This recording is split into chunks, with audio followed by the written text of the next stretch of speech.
कॉग info के across dimension series में आपका स्वागत है। साल था 2060। प्लैनेट मार्स पे इंसानी कॉलोनीज बन चुकी थी और फैल्कन 99 नाम का एक स्पेसशिप अर्थ से मार्स के लिए एसेंशियल सप्लाईज लेकर जा रहा था। इस स्पेसशिप में सवार थे 3 लोग, शिप के captain Virgil Grissom, navigator Edward White और एक इंजीनियर रॉजर शेफ।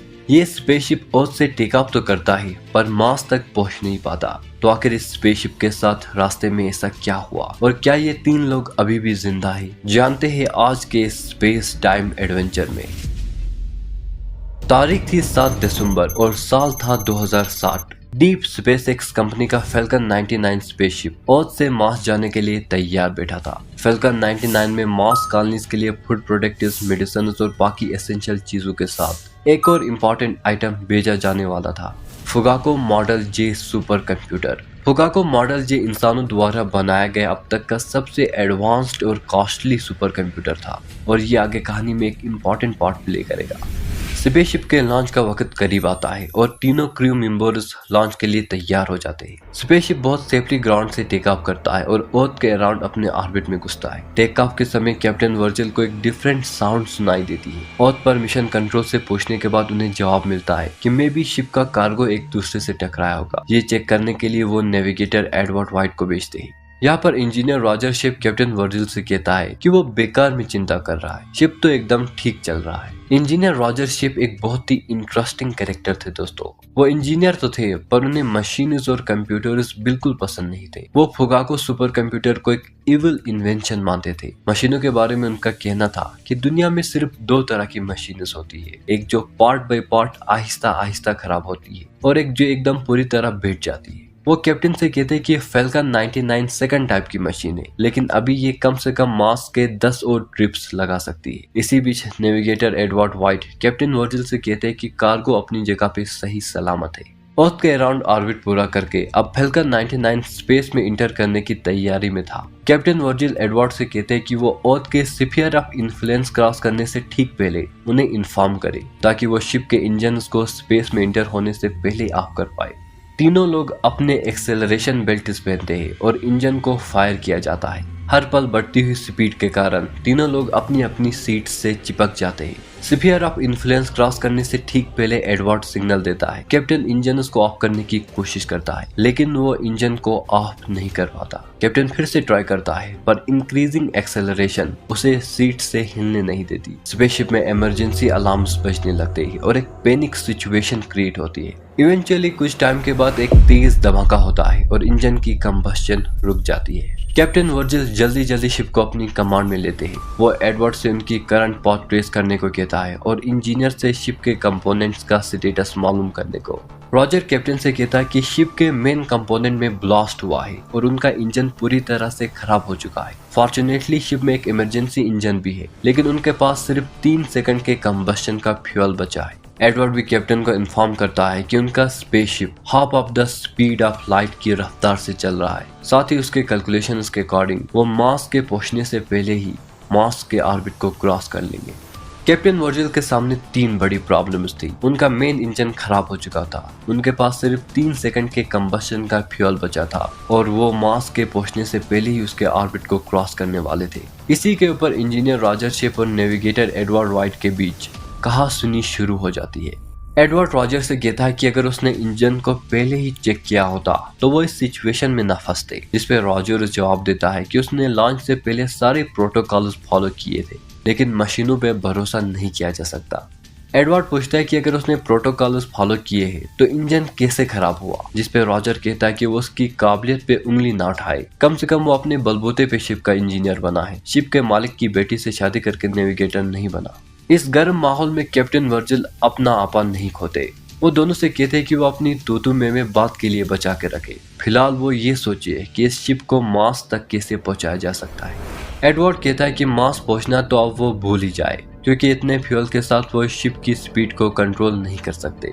रॉजर्स पूछता है कि क्या वो अर्थ का रास्ता ले सकते हैं, जिस पे एडवर्ड जवाब देता है कि वो ले तो सकते हैं पर सबसे शॉर्टेस्ट पाथ भी उन्हें हजारों साल बाद अर्थ तक पहुंचाएगी। कैप्टन वर्जिल सजेस्ट करते हैं कि वो नेपच्यून या यूरेनस के ऑर्बिट में अगर घुस पाए तो मे भी कोई उन्हें वहां रेस्क्यू करने आए। रॉजर्स कहता है कि ये एक रास्ता हो सकता है पर इस पर उन्हें मार्स पे मिशन कंट्रोल के साथ मशवरा करना चाहिए। एडवर्ड को मार्स पे बैठे मिशन कंट्रोल की एक वीक सिग्नल मिलती है। कैप्टन वर्जिल मिशन कंट्रोल को पूरी सिचुएशन के बारे में इन्फॉर्म करते हैं। वो उनसे कहता है कि अगर वो नेपच्यून या यूरेनस के ऑर्बिट के पास स्पेसशिप से निकले तो क्या स्पेस सूट की ऑक्सीजन खत्म होने तक उन्हें रेस्क्यू किया जा सकता है। मिशन कंट्रोल से जवाब आता है कि अगर वो स्पेसशिप से बाहर निकल भी आते हैं तो भी उनकी स्पीड में कोई फर्क नहीं आएगा क्योंकि उनका मोमेंटम चेंज नहीं होगा। मिशन कंट्रोल प्रपोज करते हैं कि वो इस समय खुद को बचाने के लिए कुछ भी ट्राई कर सकते हैं, पर बेहतर होगा अगर वो फुगाको सुपर कंप्यूटर के सामने अपनी प्रॉब्लम रखे। इसके बाद स्पेसशिप का कनेक्शन मिशन कंट्रोल से टूट जाता है। सिचुएशन बहुत ही कॉम्प्लेक्स थी दोस्तों। एक तरफ स्पेसशिप लाखों मील प्रति सेकंड की स्पीड से स्पेस के अंधेरों की तरफ बढ़ रहा था, वही दूसरी तरफ ये तीन इंसान ह्यूमैनिटी और हर तरह की लाइफ फॉर्म से पूरी तरह से कट चुके थे। उनके पास उम्मीद की आखिरी किरण बची थी, एक इमोशनलेस केयरलेस मशीन। क्या फुगाको मॉडल जी सुपर कंप्यूटर के पास इनकी प्रॉब्लम का सलूशन है? वैसे तो ये सुपर कंप्यूटर ह्यूमैनिटी का अब तक का सबसे एडवांस्ड और इंटेलिजेंट क्रिएशन है और इसके बनाने वालों के लिए भी इसका पोटेंशियल जानना नामुमकिन है, लेकिन मशीन्स और कंप्यूटर्स में एक्सपर्ट है। इंजीनियर रॉजर शेफ इस कंप्यूटर को स्टार्ट नहीं करना चाहते थे। उनका मानना था कि एक मशीन से उम्मीद लगाना एकदम बेकार है। मशीन्स और कंप्यूटर्स का काम ही यही है कि वो हर एक सोल्यूशन के बदले दो नई प्रॉब्लम्स क्रिएट करें। लेकिन कैप्टन वर्जिल और नेविगेटर एडवर्ड किसी तरह उन्हें फुगाको को स्टार्ट करने के लिए मना लेते हैं। रॉजर्स की बातों का असर एडवर्ड पर भी पड़ता है। वो बोलने लगता है कि वैसे स्पेस में मरना और या मार्स पर मरने से बेहतर ही है। 80-90 साल की उम्र में बुढ़ापे में मरने से अच्छा है यही स्पेस में जवानी ही में मर जाए। कैप्टन वर्जिल एडवर्ड से कहता है कि वो फालतू बातें बंद करे और काम पर फोकस करे। इसी बीच रॉजर्स फुगाको को स्टार्ट करता है और वो दोनों भी अंदर चले जाते हैं। रॉजर्स कहता है कि उसने फुगाको में शिप के पार्ट्स की सारी इंफॉर्मेशन फीड कर दी है। अब वो दोनों भी हमारी current position, speed, food, water, oxygen और बाकी चीजों की इंफॉर्मेशन फुगाको में फीड करे। वो दोनों ये इंफॉर्मेशन फीड करने लगते हैं और वही दूसरी तरफ रॉजर्स फिर से शुरू हो जाता है। वो कहता है वैसे तो ये सब करने का कोई मतलब नहीं, लास्ट में तो हमारी प्रॉब्लम रिजेक्ट ही होने वाली है या हमें जवाब मिलेगा insufficient data to solve this problem, यानी सोल्यूशन तो है पर मैं उसे नहीं बताऊंगा। रॉजर्स की बातों से तंग आकर कैप्टन वर्जिल भी कहते हैं कि तुम दोनों के साथ ट्रिप पे आना ही बेकार है। एक इंजीनियर होकर मशीनों से दुश्मनी निकाल रहा है और दूसरे को स्पेस में लावारिस मौत मरने का शौक है। एडवर्ड और रॉजर दोनों कहते हैं लगता है हमारे कैप्टन के सामने पहली बार कोई असली इमरजेंसी आई। इन्हें मरने से इतना ही डर लगता है तो स्पेसशिप का कैप्टन बनने को किसने कहा था। वो तीनों आपस में लड़ रहे होते हैं कि अचानक फुगाको के सोल्यूशन बक्स से एक पेपर निकलने लगता है। एडवर्ड और कैप्टन वर्जिल रॉजर्स से पूछते कि ये क्या है। रॉजर्स को यकीन नहीं होता कि उन्हें सोल्यूशन मिल गया। वो कहता है कि ये तो पॉसिबल ही नहीं, लगता है ये कंप्यूटर हमें बेवकूफ बना रहा है। एडवर्ड और कैप्टन वर्जिल एक दूसरे की तरफ देखकर मुस्कुराने लगते हैं। एडवर्ड पेपर उठाकर कैप्टन वर्जिल को पढ़ने के लिए देता है। तीनों लोग बहुत एक्साइटेड हो जाते हैं। जैसे जैसे कैप्टन वर्जिल सोल्यूशन पढ़ते ही उसकी खुशी एक बहुत ही अजीब इमोशन में बदलने लगती है। वो जोर जोर से हंसने लगता है लेकिन उसकी हंसी से खुशी गायब होती है। एडवर्ड कैप्टन से कहता है कि पेपर में क्या सोल्यूशन लिखा है। कैप्टन बताता है कि एडवर्ड ने कहा था ना अर्थ पे वापस जाने में हजारों साल लगेंगे। वेल इस कंप्यूटर ने हमें एंटी एजिंग सीरम का फार्मूला दिया है। ये सीरम 2300 साल तक हमें जरा भी एज होने नहीं देगा और उतने टाइम में हम अर्थ पे वापस पहुंच जाएंगे। एडवर्ड पूछता है कि इतने सालों तक वो क्या करेंगे, सिर्फ सोते रहेंगे।